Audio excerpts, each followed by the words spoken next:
তুমি হয়তো ভাবো, আমার আমল এত কম, আমি আল্লাহর সামনে দাঁড়াবো কিভাবে? তুমি হয়তো মনে করো, আমার গুনাহ এত বেশি, আল্লাহ আমাকে ক্ষমা করবেন না।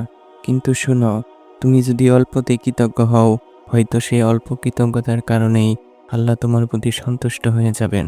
আল্লাহ ন্যায় বিচারক, তিনি জানেন কখন কাকে কিভাবে বিচার করতে হবে।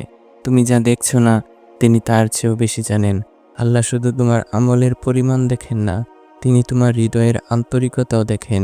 তুমি যদি আল্লাহর প্রতি মন নরম রাখো, তুমি যদি সত্যিই আন্তরিক হও, হয়তো সেই এক ফোঁটা কৃতজ্ঞতাই আল্লাহর রহমতের দরজা খুলে দিতে যথেষ্ট।